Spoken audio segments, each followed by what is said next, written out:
Okay, તો નમસ્કાર. હું આજે તમને એક જબરજસ્ત રિઝલ્ટ જોવા માટે લઈ રહ્યો છું. અને આજે જે રીંગણીની વાડી અને રીંગણીની વાડીમાં મને જબરજસ્ત એક રિઝલ્ટ મળ્યું છે. તો નમસ્કાર. નમસ્કાર. શું નામ તમારું? પડિયાદ ધર્મેન્દ્રભાઈ કાંજીભાઈ. આ ગામ કયું? ગામેઠા. ગામેઠા ગામ. અને તાલુકો? પાદરા. તાલુકો પાદરા. અને જિલ્લો? વડોદરા. જિલ્લો વડોદરા. તો તમે રીંગણીની વાડી કરી છે, બરાબર? તો રીંગણીની વાડીમાં તમને જે પ્રોબ્લેમ હતા, શું પ્રોબ્લેમ હતો? જવતર નતું થતું. બરાબર, જવતર થતું નતું. તો તમે એમાં પહેલા ટ્રીટમેન્ટ કઈ કરી હતી? હા. બીજી દવાઓ વાપરી હતી? બરાબર છે. એ દવાથી તમને કેવું રિઝલ્ટ આવ્યું? રિઝલ્ટ નતું મળ્યું. બરાબર છે. તો દર્શક મિત્રો, જે એમને રિઝલ્ટ મળ્યું છે તેમને પહેલા એકવાર રિઝલ્ટ બતાવજો. તો દર્શક મિત્રો, તમે જોઈ શકો છો આ રીંગણા. પહેલા તો હાથની મેં જે રીંગણાની લંબાઈથી લઈને તમે જોઈ શકો છો. આ દર્શક મિત્રો કેટલું લાંબુ રીંગણું થયું છે. ખાલી આપણે કેટલા સ્પ્રે માં તમે?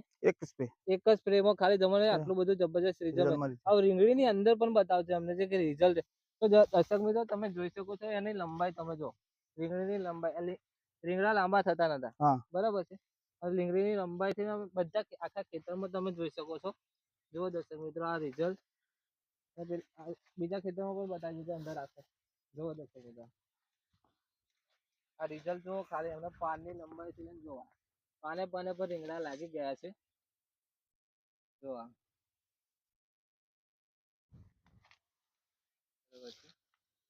આખા ખેતરમાં પણ એમને કપાસમાં પણ સારું એ રિઝલ્ટ દેખાઈ રહ્યું છે. તો તમે આ દવા વાપરી, બરાબર છે? તો તમને આ દવા કેવી લાગી? દવા બહુ સ્ટોપ છે અને અવશ્ય ખેડૂતનો ઉપયોગ કરવો જોઈએ. એકવાર એને ટ્રાય લેવો જોઈએ. બરાબર છે. દર્શક મિત્રો, જે એમને દવા વાપરી છે એના વિશે થોડી માહિતી આપીશ. આ છે ક્રોપ પરિવર્તન.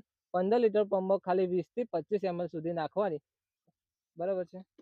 અને આ છે બૂમફાસ્ટ. બૂમફાસ્ટ ખાલી એમને ગ્રોથ પ્રમાણ માટે છે.